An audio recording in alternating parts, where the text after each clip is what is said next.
Hello and welcome. Hello, welcome to another episode of MXDTV. This is episode 10. I'm your host. I'm XD or Mark, whatever you prefer. Welcome and thanks for tuning in. We weren't here last week. I did a live stream with the American Folk Art Museum in New York City on Friday. So I figured it was a good idea to not have MXDTV in case you wanted to tune in to Friday night. And I didn't want to give you too many directives, as it were. I was scrambling a little bit tonight to put together the episode 10. I guess it's kind of a big deal that this is the 10th one of these I've done. I was so nervous about doing them in the beginning, and it's funny, I guess I still am. I still get nervous every time, and my wife reminded me that let's see. Oh, yeah, she's the executive producer. She gave me a thumbs up. Okay, we're rolling. She reminded me right before I went on that it's not a big deal, and then to calm down. And I go out of my way, or I always want there to be some type of cohesion to the episode, and I want there to be an underlying theme. I don't know why I do that with everything. I do that with the record. I did that with Wildwood Road. There was an underlying theme. There's an underlying theme to my new record, and there's an underlying theme to everything. I just feel like that's the way it is. So I was going to start with a song, but I changed my mind. And this is the first episode where I don't have some kind of program written down. I have a bunch of notes that you can't see right here, and they're a mess. So I'm going to not look at them. But I did decide tonight that I was going to read. The only poet I'm going to read tonight is a guy named Phil Levine, who has been probably the single most influential writer in my life and in many people's lives. He was a Pulitzer Prize winning poet and lived in Fresno, where I grew up, and he just is kind of a legend from that. Yeah, he's a legend in the poetry world. But this is a great book. This book is called The Bread of Time, and it's a book he wrote it says here toward an autobiography, because poets can't just write a biography. They have to have some kind of bullshit addendum to it because they're so snooty, right? I think I'll start with this. Should I start with this? I was going to read this introduction, but I'm not. I'm going to start with this. There's a little piece. It's kind of an epigraph, if you will, and it's called Fixing the Foot on Rhythm. And it's for somebody named Lejean Quint, who I don't, and I'm probably saying that wrong, and I looked him up. I don't know who that is. But then there's a note underneath. It says Amsterdam, June 1974. So this is called Fixing the Foot on Rhythm. Yesterday, I heard a Dutch doctor talking to a small girl who had cut her foot, not seriously, and was very frightened by the sight of her own blood. Nay, nay, he said over and over. I could hear him quite distinctly through the wall that separated us, and his voice was strong and calm. He spoke very slowly and seemed never to stop speaking, almost as though he were chanting, never too loud or too soft. Her voice, which had been explosive and shrill at first, gradually softened until I could no longer make it out as he went on talking, and I supposed working. Then a silence, and he said, "Ah," and some words I could not understand.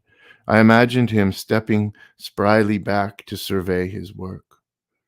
And then another voice, silent before, the girl's father, thanking him.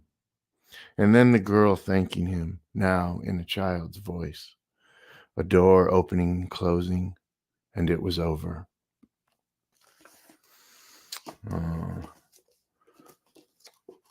It's an interesting title, Fixing the Foot on Rhythm in poetry. There's the foot is a measurement. It's an accented and unaccented syllable. So there's a double meaning.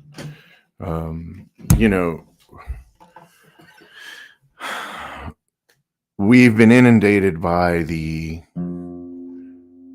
reports from Ukraine, and every time you look at my phone, I see a headline.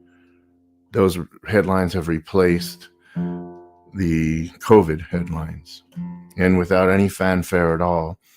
It seems nobody's wearing a mask anymore, and we're okay to walk about, and it's like it never happened. Oh, hey, Jay, right on, man. Yeah, Jay, thanks, Jay. Thanks for tuning in. Jay is in Fresno as we speak. It's interesting you reached out to me about that, Jay. I had decided I was only going to read Phil Levine tonight. Like I was saying, the one headline has replaced another, equally sad and equally miserable. It's not funny, and I'm only laughing because I don't want to be too. The foot tonight is a theme. The injured foot, the injured. What is it that we can do here? Oh, there's Rick's. Hey, great point, Mark. Thanks. Let's see. Simpatico, right, man. What is it we can do? I always wonder, what is it I can do? I feel so helpless. I'm sure many people do when these things are happening.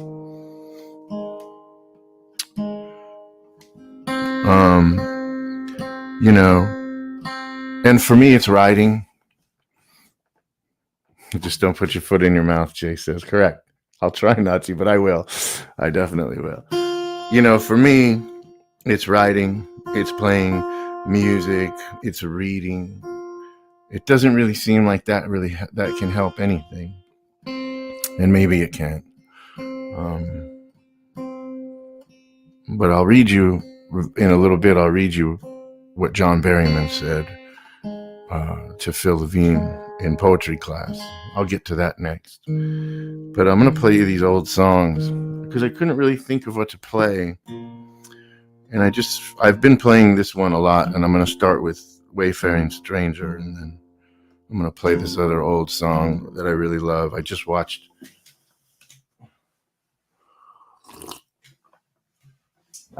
Inside Llewyn Davis again for the 100th time, but I hadn't watched it in a long time. And that's such a great movie, too. I don't want to play these old songs just because I like them.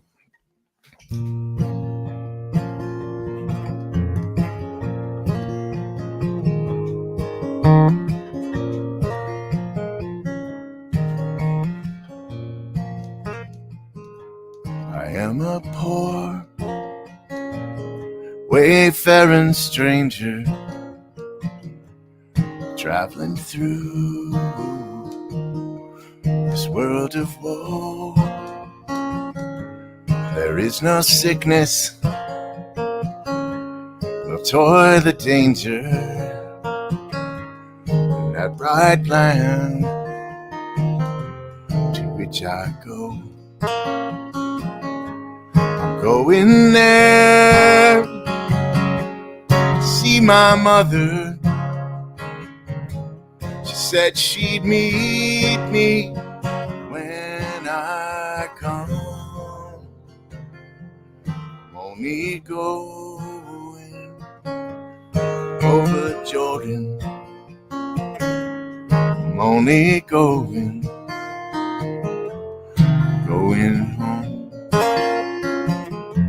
I know dark clouds gather over me. I know my way is dark and steep, beautiful. Those fields before me, God's redeemed, their vigils keep. Going there to see my Father, said he'd meet me when I come. Only go over Jordan, only going home. And I want to wear that crown of glory when I get home to that good land. I want to sing my Savior's story,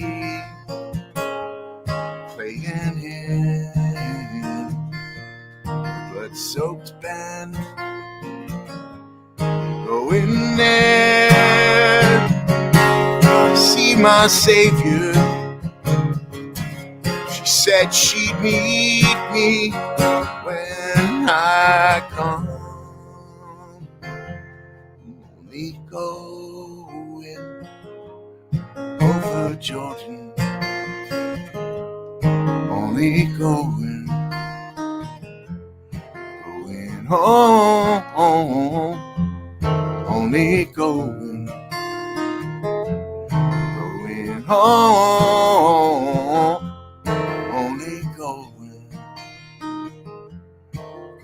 home.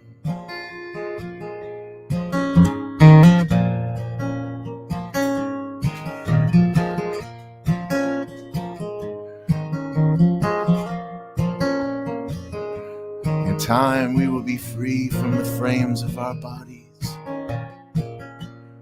Click-clack of bones collapsing to an abrupt end.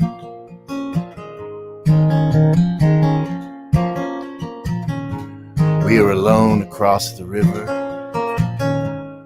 no help from the shore. A mandatory watchman, a ghost, I was never there.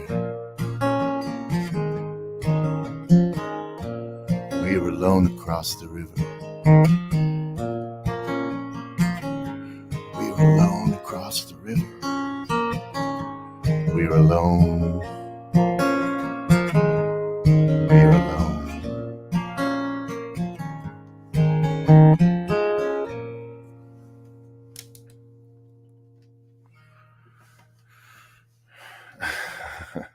There's John Light's here. Hey, John Light. Peace, brother.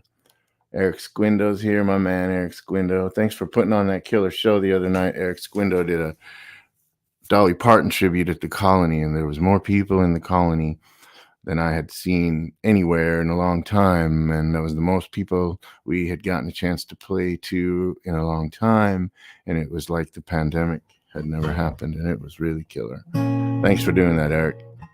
Thanks for being here, John Light.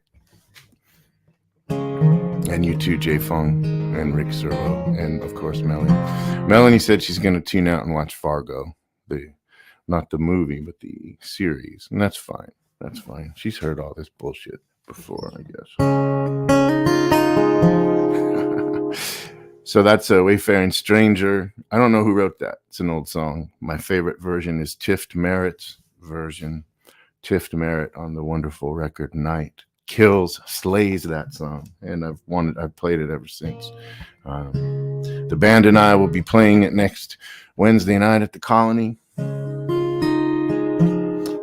At the end of that, I do Melanie says that she loves my bullshit. There you go. I love you too, baby. I love your bullshit too. Jay's family is here too, and we like this bullshit. Right on, Jay's family. What's up, guys? It's really cool. There's my man, Chris Cleaver. Chris Cleaver and I were roommates. Poor Chris. He's, so what's great about welcome everybody. And thank you for being here. It's really great. And I'm really talkative and we may not get to anything. So what? We'll just talk. Who cares? Right? Chris Cleaver, we were in a band together. He was easily the best musician in the band. And he was also, I think, the smartest guy in the band. And he was my roommate. And we had a lot of fun. But then I was also pretty crazy at the time. And poor Chris had to live with me. And a testament to the human spirit and forgiveness, Chris is still my friend, even after living with me in Fresno, California during a very crazy time. So thank you, Chris. I love you, man.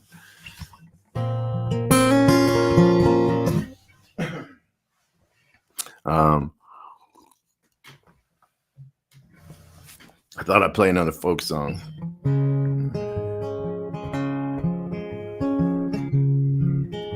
Oh, man, love you, bro. I love you too, man. I'm gonna play. I watched Inside Llewyn Davis the other night, and what a great movie, man. And the character I think is kind of based on Dave Van Ronk, who's one of my favorite, if not my favorite, folk singer. Of course, Dylan aside, but. And he played this song. I'm gonna try it. Hang me, oh hang me, and I'll be dead and gone. Hang me, oh hang me, and I'll be dead and gone. Wouldn't mind the hanging, it's the laying in the grave so long. Poor boy, I've been all around this world. And all around Cape Girardeau, parts of Arkansas. All around Cape Girardeau, parts of Arkansas. I got so goddamn hungry, I could hide behind the straw. Poor boy, I've been all around this world. Went up on the mountain, there I'll make my stand. Then up on the mountain, there I'll make my stand. The rifle on my shoulder, and a dagger in my hand. Poor boy, I've been all around this world.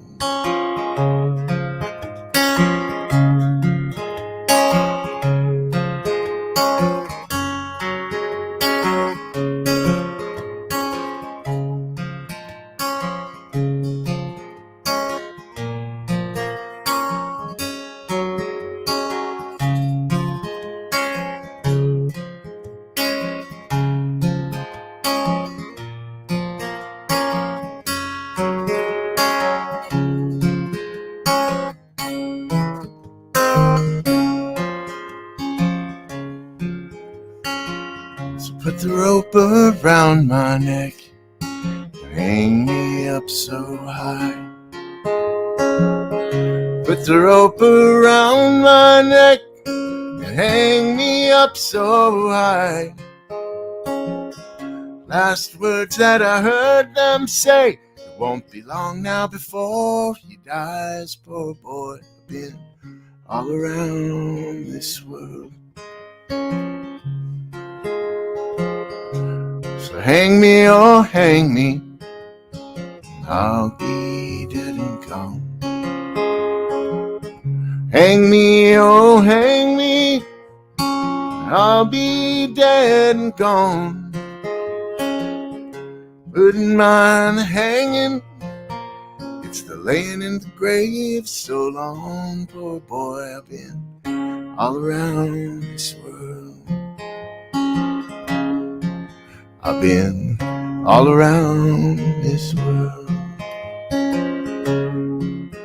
I've been all around this world.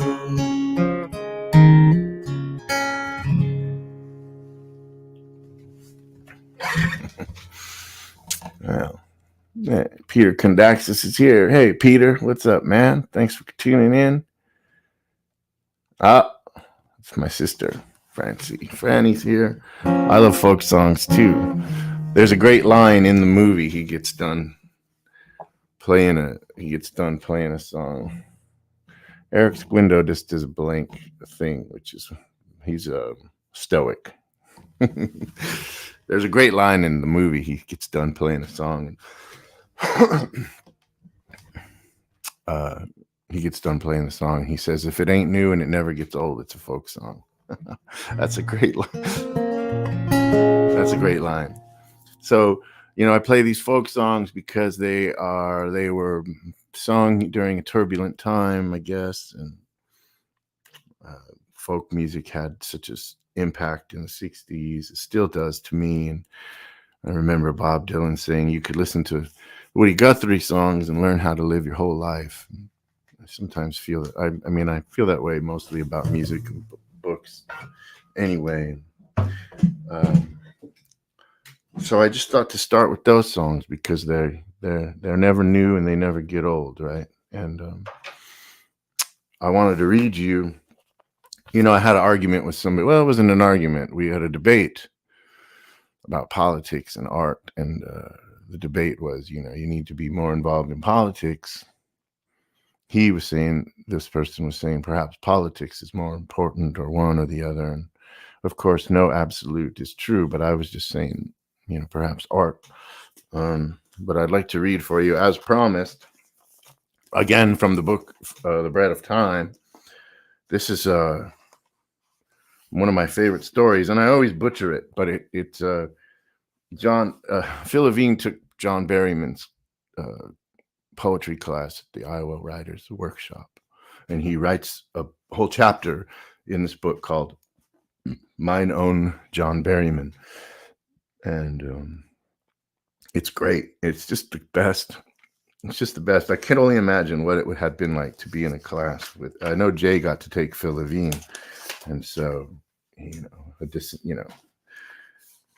that must have been extraordinary. I know Phil was also as famous as John for his teaching style and his love of poetry and art. But I just love this little passage, and I'm going to read it.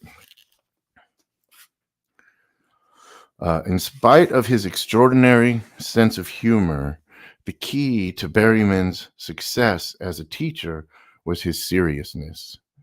This was the spring of the Army McCarthy hearings, the great television soap opera before the discovery of Watergate. John, he's talking about John Berryman, John, as an addicted reader of the New York Times, once began a class by holding up the front page so the class might see the latest revelation in the ongoing drama. In quotes, this is what Berryman says. These fools will rule for a while and be replaced by other fools and crooks. This, and he opened a volume of Keats to the Ode to a Nightingale, will be with us for as long as our language endures. These were among the darkest days of the Cold War, and yet John was able to convince us, merely because he believed it so deeply, that nothing could be more important for us, for the nation, for humankind, than our becoming the finest poets we could become. And there was no doubt as to how we must begin to accomplish the task. We must become familiar with the best that had been written. We must feel it in our pulse. I love that. These fools will come and go, and these fools and crooks will come and go and be replaced by other fools. But poetry lasts forever. That's my... what's that called when you shorten something? I can't remember the word, but that I always think of when I'm in trouble and I can't think what to do next. I'm going to read another Phil Levine poem because this is This is the first poem in this book called The Simple Truth. And it was these kinds of things that really just kind of blew my, I'll try not to say kind of so much. Thank you. Synopsis. That's right. Thanks, Peter. It's these kinds of things that just floored me. This one's called On the Meeting of Garcia Lorca and Hart Crane. Brooklyn, 1929. Of course, Crane's been drinking and has no idea who this curious Andalusian is, unable even to speak the language of poetry. The young man who brought them together knows both Spanish and English, but he has a headache from jumping back and forth from one language to another. For a moment's relief, he goes to the window to look down on the East River, darkening below as the early night comes on. Something flashes across his sight, a double vision of such horror he has to slap both his hands across his mouth to keep from screaming. Let's not be frivolous. Let's not pretend the two poets gave each other wisdom or love or even a good time. Let's not invent a dialogue of such eloquence that even the ants in your own house won't forget it. The two greatest poetic geniuses alive meet, and what happens? A vision comes to an ordinary man staring at a filthy river. Have you ever had a vision? Have you ever shaken your head to pieces and jerked back at the image of your young son falling through open space? Not from the stern of a ship bound from Veracruz to New York, but from the roof of the building he works on? Have you risen from bed to pace until dawn to beg a merciless God to take these pictures away? Oh, yes. Let's bless the imagination. It gives us the myths we live by. Let's bless the visionary power of the human, the only animal that's got it. Bless the exact image of your father, dead, and mine, dead. Bless the images that stalk the corners of our sight and will not let go. The young man was my cousin, Arthur Lieberman, then a language student at Columbia, who told me all this before he died, quietly in his sleep, in 1983, in a hotel in Perugia. A good man, Arthur. He survived graduate school, later came home to Detroit, and sold pianos right through the Depression. He loaned my brother a used one to compose his hideous songs on, which Arthur thought were genius. What an imagination Arthur had.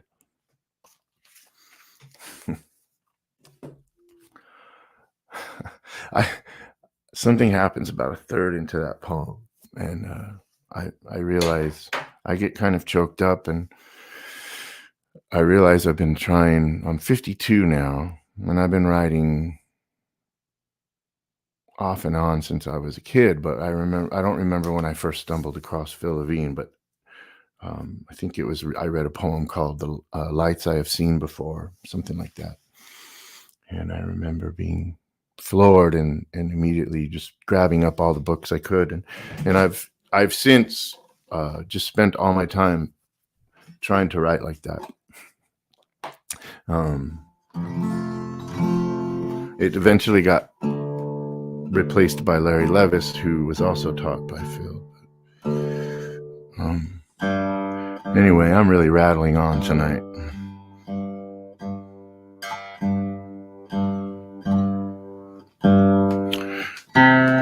I've been thinking a lot about my mother.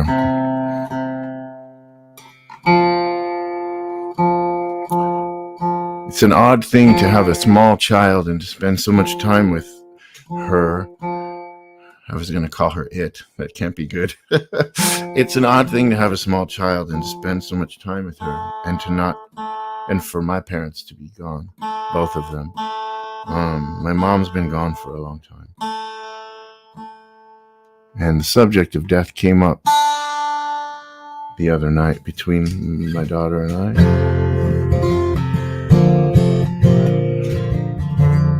And, I didn't flinch from the subject. We talked about it. It's easy to talk about something that you have no answers to. I can honestly tell her I have no idea what the hell's going on and feel pretty good about it. I'd like to play this song called The Wild Dogs of the Central Valley. That early on in the song, there's a cameo from my mother's ghost. And then there's some historical figures from Fresno that come in and out of the So Have I. I forgot what I said. What you're saying, so have I too. I'm sorry, I'm an idiot. Anyway, this is a very Fresno song. I can't seem to get my guitar in tune here.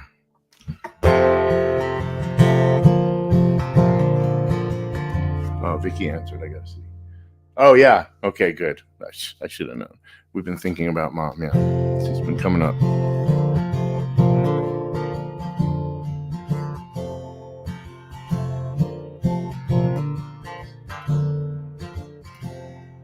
You're all alone,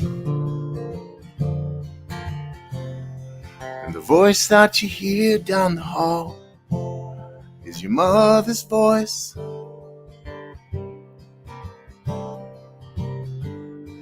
Your mother's ghost.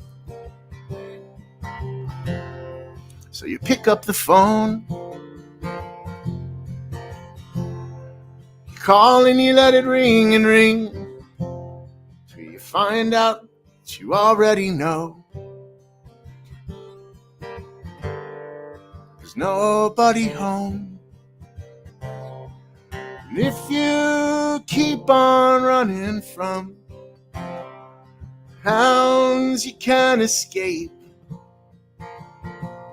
And if you keep on reaching for a hand you cannot save, there won't be any time to make your getaway.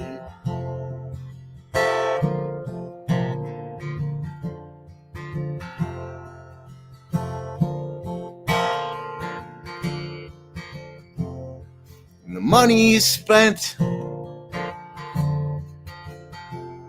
it's the money you stole from your sister's coat after she went to bed. Sorry, Franny.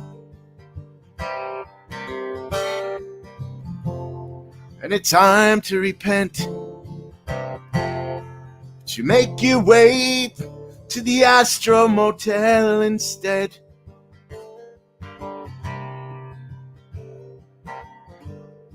With your cocaine eyes. And if you keep on running from hounds you can't escape, and if you keep on reaching for a hand you cannot save, there won't be any time to make your getaway. All alone now in the valley sun,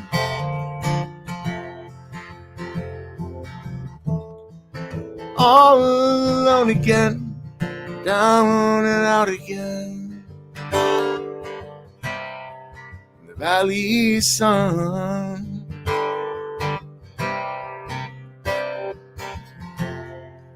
The sound that you make, it's the sound of the key in the lock when you turn it the wrong way and it breaks. Oh, it breaks. If you keep on running from hounds you can't escape, if you keep on reaching for the hand you cannot save, there won't be any time. No, there won't be any time No, there won't be any time to make your getaway. Now you know you're out of time. You're out of time. Ah, you're out of time.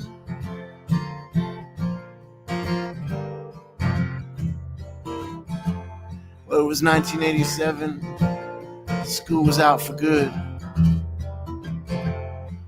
Hydra summer was upon us. Old people and dogs, they were dropping like flies.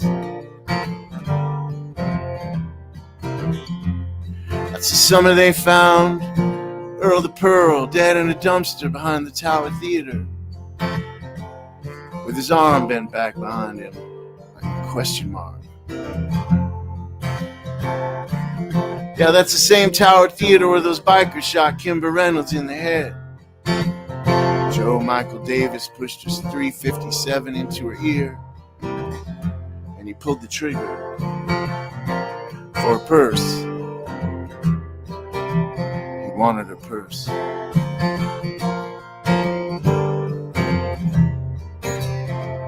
For the cops, they caught up to him later on, and they gunned his ass down in the street. That was later. Much later. It's the summer they found Marilyn Gay Ward dead inside the bookstall. Details of her murder were never released, and her killer was never found. They never found who killed Earl either. But it was me and you, wasn't it? It was me and you.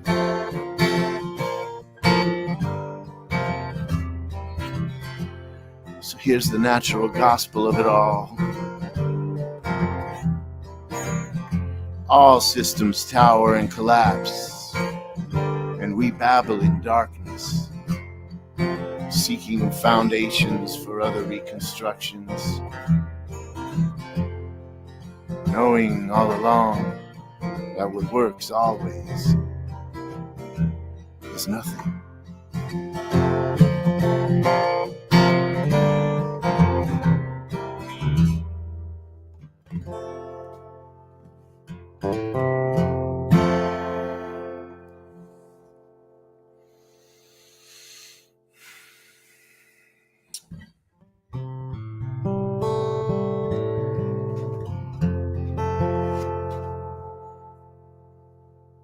Love you too, Franny. These are my sisters, Vicky and Franny, my two older sisters. They put up with a lot of shit from me too. You have to be nice to people in this world, especially if you want them to be nice back to you. And you have to forgive them, especially if you want them to forgive you. I'm going to try to play this song. This is a song I wrote years ago for my mother. I haven't played it in a long time. This song is on my first record that I did with my great friends in Fresno, California, Peter Wolf and Victor Sotelo and Tom Madrano. And this song is the record is called High in a Neon Dive. And this recording of this song is great. It has a epic guitar solo by Tom Madrano on it that I remember being in the studio the night he did it and watching him do it. And it was just, if you've never heard Tom Madrano play guitar, man, if you're in Fresno and you get a chance, you got to hear that cat play guitar. Anyway, he plays guitar all over that record, and he plays this epic guitar solo. We're all a bunch of guitar nerds, and that particular record has a lot of loud guitars on it. So this is going to be a quieter version, and I will end up yelling at the end, out of tune, of course. Melanie knows what I'm talking about. She's a big Tom Madrano guitar fan.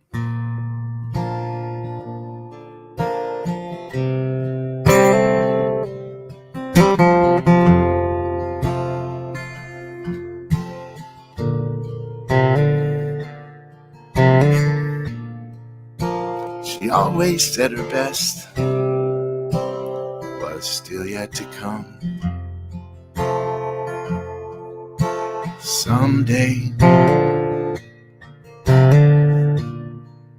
from the clothes along the fence, she hears the blackbirds on the wire singing, "We'll wait." 'Cause she always knows they're there and hopes they would fly away, as if she would let them. And I really wish she would let them down.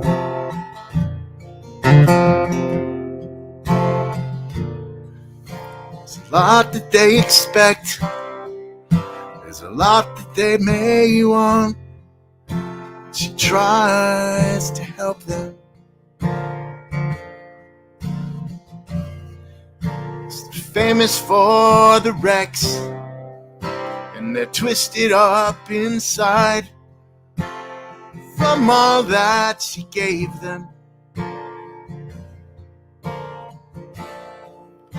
And they always know she's there in hope that she will hide their shame,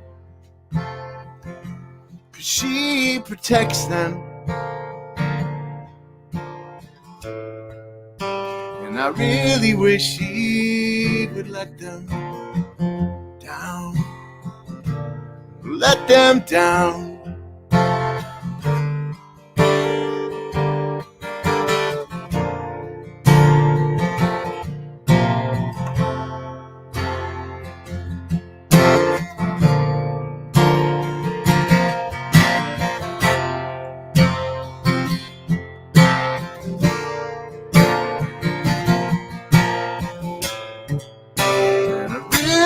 She would let them down.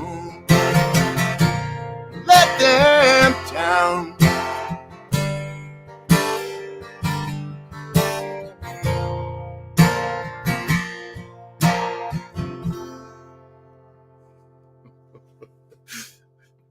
Well, there you go. Off the cuff.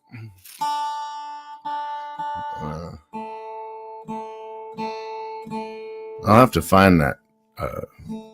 I'll see if I can post that tune on the website or something, so you can hear what I'm talking about.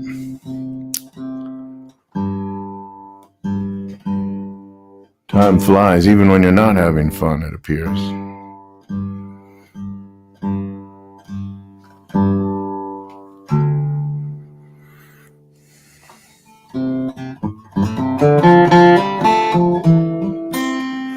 I guess I'll try this. I don't know. I'm going to try another song, and then I'm going to read you guys this poem I wrote, or that I'm working on, and I'll play a couple more songs. I'm going to try this tune. This is a new song, and I played it once on here, but I'm going to try it again.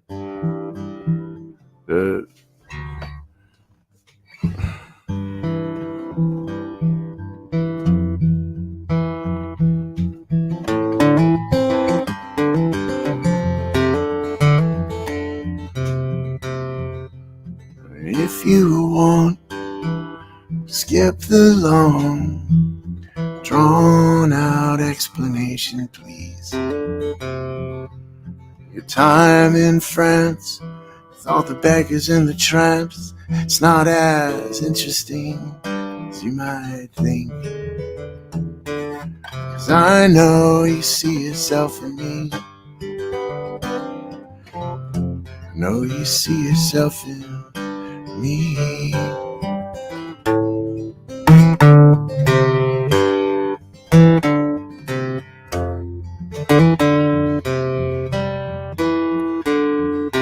You arrived among the isles of spirit so unexpectedly, and I just emerged all from beneath the earth, prisoner who finally tunneled free. And I know you see yourself in me. I know you see yourself in me. What's the chance of shaking hands across the space we can't defend? Or what's the chance of shaking hands across the space we can't defend? Oh, you're my twin, you know, I can't deny.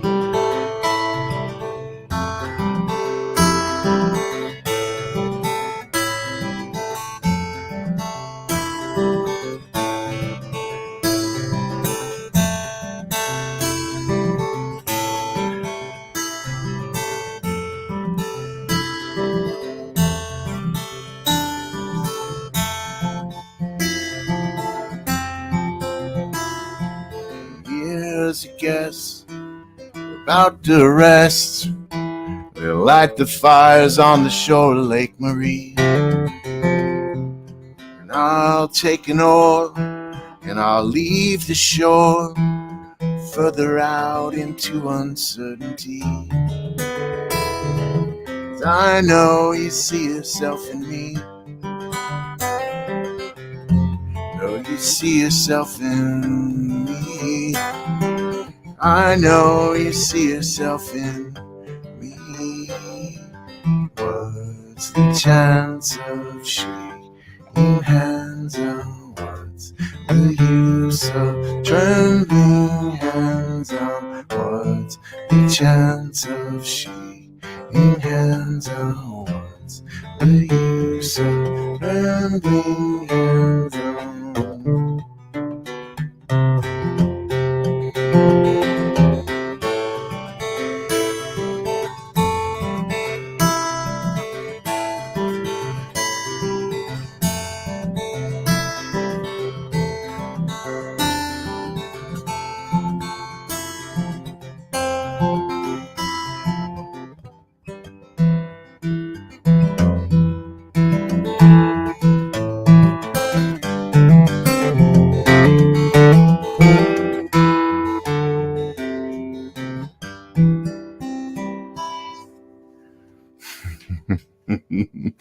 Oh boy. All right. Let's see. Oh, Sam Pereira's here. Hey, Sam, the great poet Sam Pereira. Am I saying your last name right? Is it Pereira? I hope I'm saying it right, Sam. Thanks for tuning in. Sam is another great Central Valley poet. And if you get a chance, check him out on Facebook. He's always posting these beautiful poems. And thank you, Sam. Thanks for being here. Well, with that, while I got Sam on the line, maybe I'll try out this new poem, and then you can tell me, well, what's wrong with it, Sam, so I can fix it.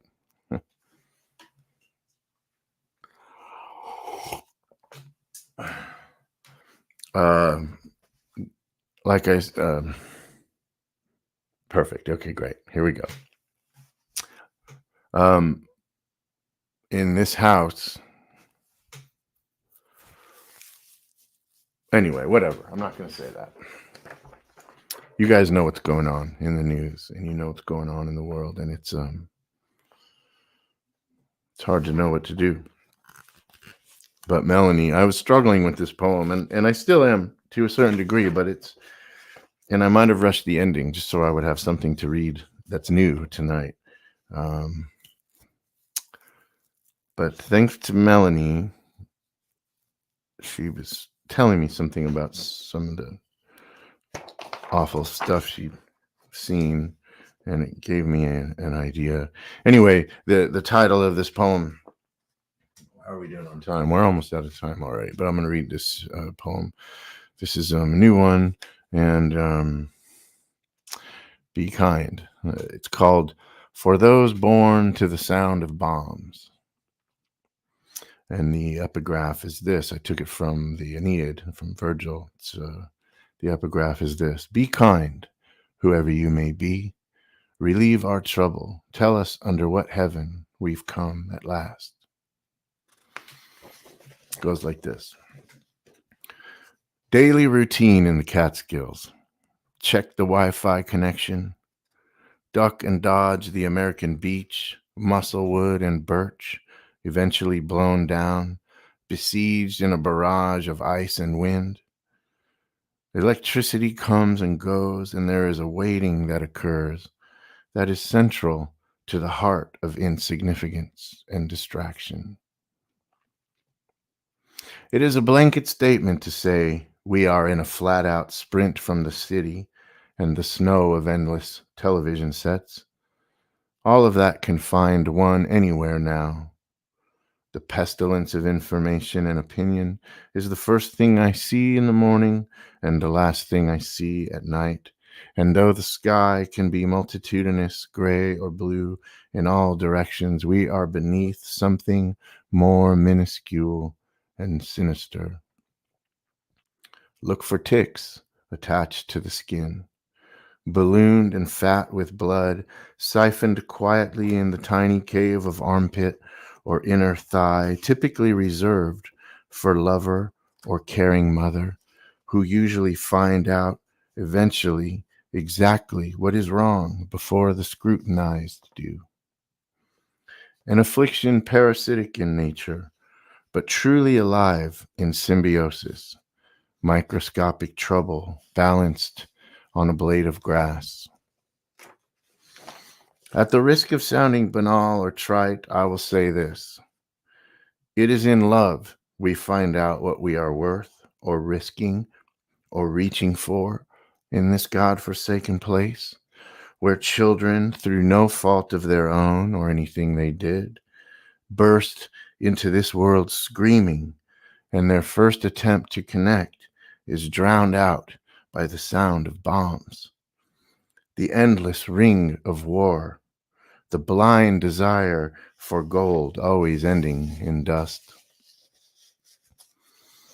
Recently, I lost control in my kitchen during an argument with my wife, and I threw 2 packages of crackers to the floor and stomped them to crumbs. In the aftermath and debris, I learned I could not walk, and my right foot, I thought at the time, was broken. It turns out I had damaged the nerves and was forced to lie on my back for a week. I lied and told everyone it was a freak accident. My wife stayed silent, and my daughter wondered why there were no more crackers. Some houses are louder than others, and some are just rubble where they used to be. In the nest, I saw a fire, and 3 baby birds slid down the tin awning to the hard earth, hoping they would land safely, or better yet, take to the air and be free. But the end is exactly what you might think. I hope you end up somewhere better than where you started. I hope it gets better. Shame on us.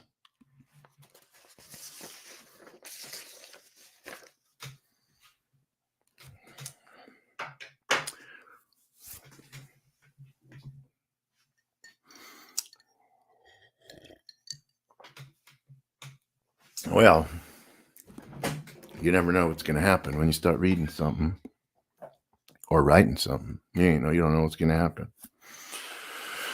I'm going to play you I think I've played this song a bunch, but I'm going to play it again anyway. I don't care. It seems like the right song to play at the end of this.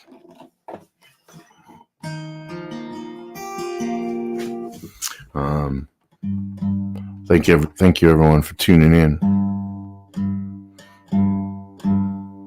It's good to be back doing this,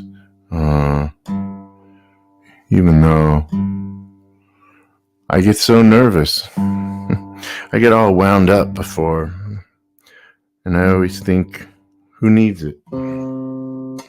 But, there's always a handful of you that tune in, and it really kind of makes my day, night, and it's all right, and I really appreciate it.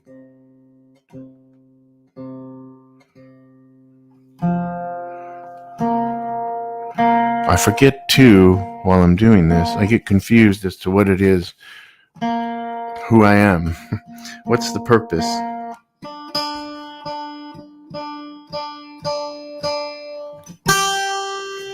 I don't know what that means. I got a couple hearts, and that's important. That one's from my mom, Sherry, Melanie's mom, my mom. Thanks, Sherry. And that one is from the legendary John Light. Thanks, man. It means a lot to me. It does. This is my best attempt at a folk song, I guess. It came to me after reading, you probably heard this story a bunch of times, but it came to me after reading the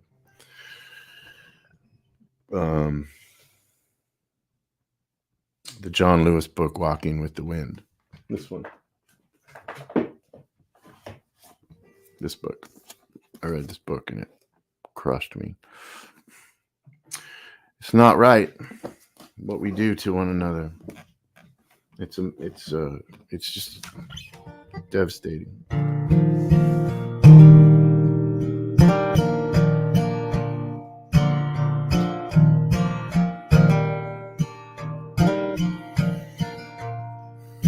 And I shall not be moved from Mister's counter. I will not be told that I can't stay. And I will not be made to sit in silence. I am not afraid. And I shall not be burned with sticks of fire. And I know why the hooded hide their face. And even though they hang behind my father, I refuse to hate.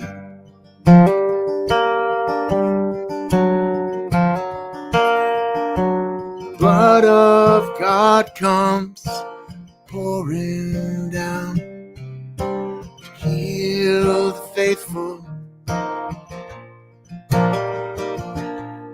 and to feed the saints, to grace the graceless. And I shall not be moved from this place.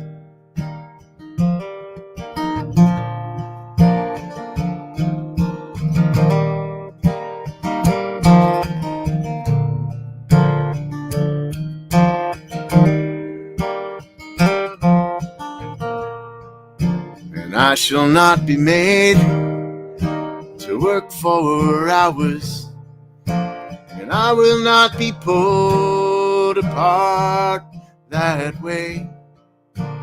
I will not earn cancer for your dollars, 'cause I am not a slave. And I shall not be moved from love's table, even though you take away my plate. I will eat the bread like my brother, even though you hate.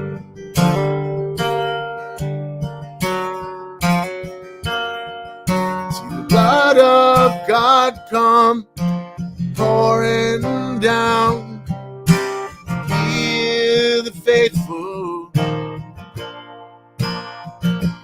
and to feed the saints,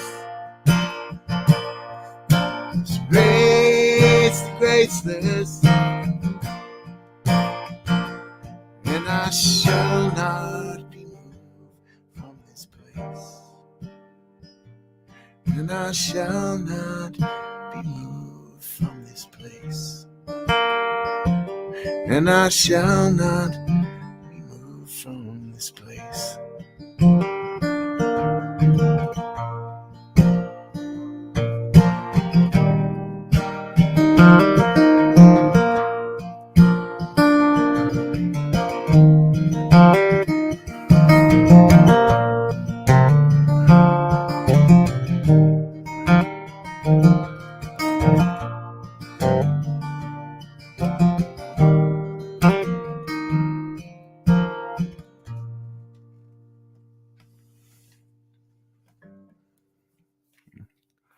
All right. Thanks for tuning in. Thanks for being with me tonight.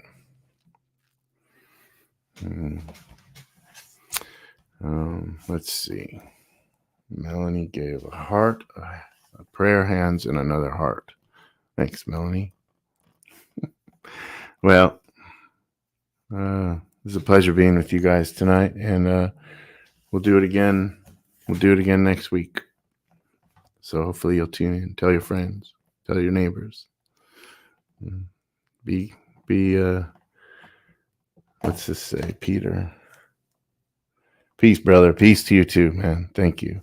All right. Love you guys. Take care.